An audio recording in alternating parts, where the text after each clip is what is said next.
Corona की दूसरी wave. ये किसान अब নমস্কাৰ আপোনালোকে চাইছে ফাষ্ট নিউজ অসম আৰু মই জহিৰুল ইছলাম এই মুহূৰ্তত দিবলৈ লৈছোঁ এটি বিশেষ খবৰ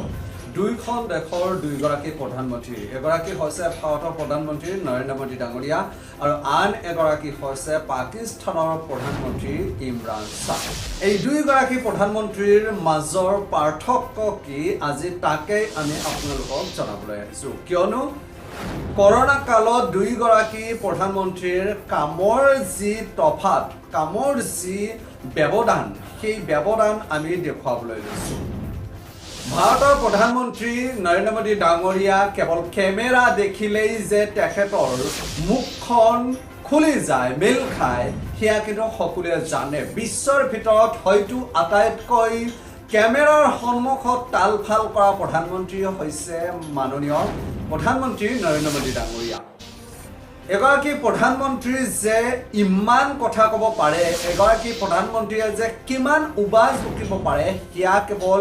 ভাৰতৰ সন্মানীয় প্ৰধানমন্ত্ৰী নৰেন্দ্ৰ মোদী ডাঙৰীয়াৰ পৰাই সেই স্পষ্ট হয় কাৰণ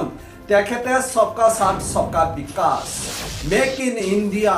কিমান কথা কৈছে কিমান প্ৰতিশ্ৰুতি দিছে কিমান প্ৰতিশ্ৰুতি দি কেতিয়াবা যদি ৰেডিঅ' যোগে প্ৰচাৰ চলাইছে কেতিয়াবা টিভিৰ যোগে প্ৰচাৰ চলাইছে মানে মুঠতে কেতিয়াবা শ্বৰ্ট ফিল্ম কৰা পৰিলক্ষিত হৈছে মুঠতে কেমেৰা পালে প্ৰধানমন্ত্ৰী নৰেন্দ্ৰ মোদী ডাঙৰীয়া ঠিক থাকিব নোৱাৰে সেই কথা সকলোৱে জানে কেৱল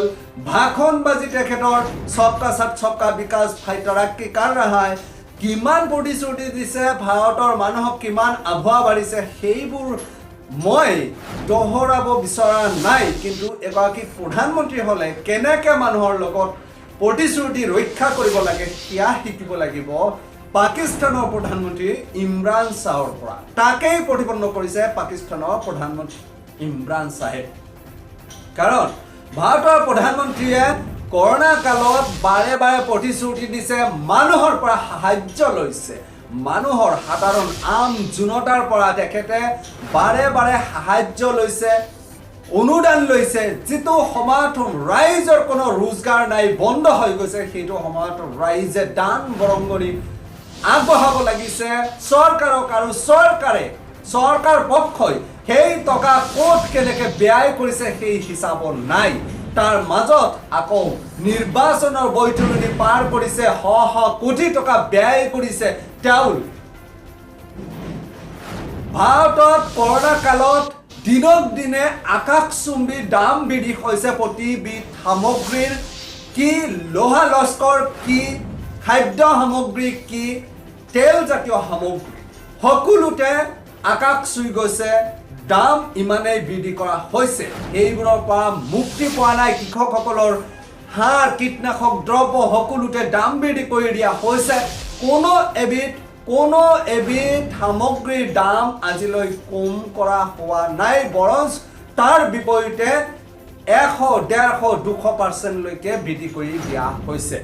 এই কথা কোনেও অস্বীকাৰ কৰিব নোৱাৰে কিন্তু তেনে মুহূৰ্তত এক ব্যতিক্ৰমী পদক্ষেপ দেখা গ'ল পাকিস্তানৰ প্ৰধানমন্ত্ৰী ইমৰান শ্বাহে তেখেতৰ এই কৰোনা কালত তেখেতৰ ৰাষ্ট্ৰৰ অৰ্থাৎ পাকিস্তান ৰাষ্ট্ৰৰ পাকিস্তানী নাগৰিকক সকাহ দিবলৈ তেখেতসকলে এক ব্যাপক পৰিকল্পনা লৈছে আৰু ইতিমধ্যে সেয়া তেখেতসকলে ঘোষণা কৰিছে আৰু বাস্তৱায়িত কৰিবলৈ গৈছে সেয়া হৈছে পাকিস্তানী চৰকাৰে 1 লিটাৰ পেট্ৰলত 30 টকাতকৈ বেছি টকা কমাই দিছে আনকি 1 লিটাৰ ডিজেলত 42 টকাতকৈ অধিক টকা তেওঁলোকে কমাই দিছে কাৰণ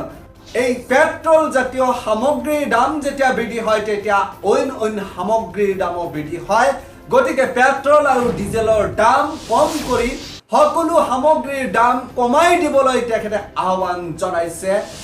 সকলো ধৰণৰ পুঁজিপতি বা অন্যান্য ব্যক্তিসকলক এয়াই হৈছে প্ৰধানমন্ত্ৰীৰ পাৰ্থক্য দুইখন দেশৰ মই আপোনালোকক জনাইছো আৰু তাৰে এটা ভিডিঅ' আপোনালোকক দিম বৰ্তমান ভাইৰেল হৈ পৰিছে এই ভিডিঅ' কাৰণ পাকিস্তানৰ প্ৰধানমন্ত্ৰী যি ৰাষ্ট্ৰ ভাৰততকৈ অৰ্ধেক গুণে সৰু আনকি যি ৰাষ্ট্ৰ ভাৰততকৈ যথেষ্ট পৰিমাণে শক্তিশালী কম সেই ৰাষ্ট্ৰই নাগৰিকৰ হিতাৰ্থে যদি তেওঁলোকে যদি ইমান হকা দিব পাৰে নাগৰিকক আৰু যিটো সময়ত ভাৰতত পেট্ৰলৰ দাম আকাশ চুম্বি গৈছে আকাশ চুই গৈছে যিটো সময়ত ভাৰতত পেট্ৰল ডিজেলৰ দাম 100 টকালৈ পৌঁছি গৈছে 100 টকালৈকে বৃদ্ধি কৰা হৈছে সেইটো সময়ত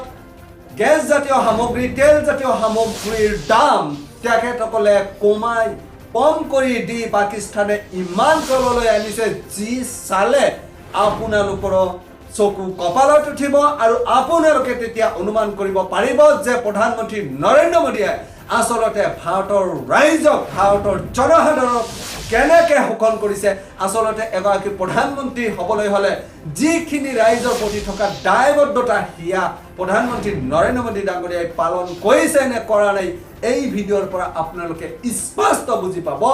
চাওক দুইগৰাকী প্ৰধানমন্ত্ৰীৰ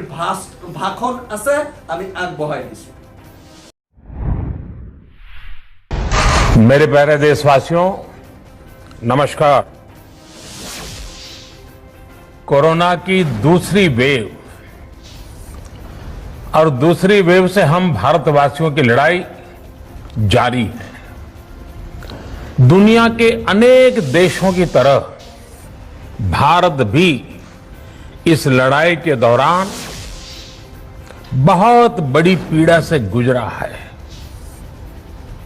हम में से कई लोगों ने अपने परिजनों को अपने परिचितों को खोया है।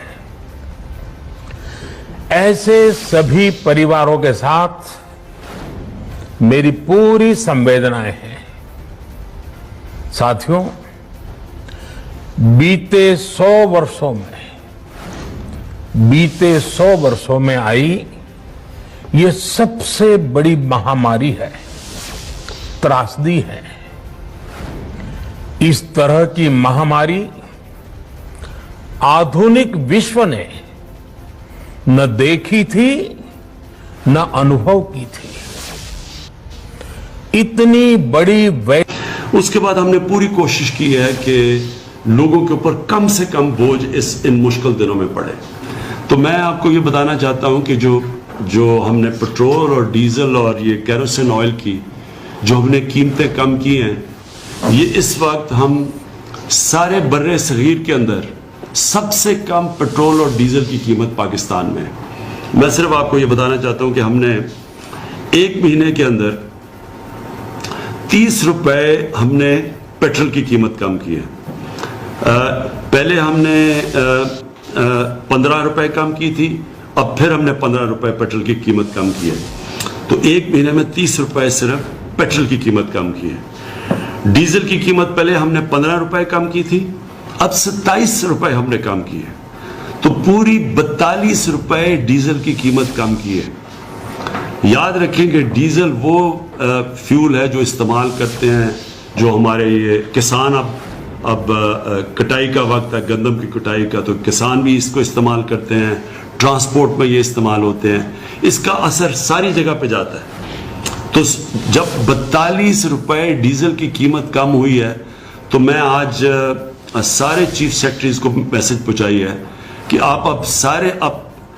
इसका फायदा उठाते हुए बाकी लोगों को भी कहें जो भी काम मसद फ्लावर मिल्स हैं जो भी डीजल को इस्तेमाल करती हैं सबकी आप जिम्मेदारी है कि वो भी अपनी कीमतें कम करें, क्योंकि जब कीमतें ऊपर जाती हैं तो सारी कीमतें बढ़ा देते हैं। अब अगर 42 रुपए डीजल की कीमत कम हुई है तो इसका मतलब सारी चीजों की अब कीमतों को नीचे आना चाहिए और आम लोगों की आसानी होनी चाहिए।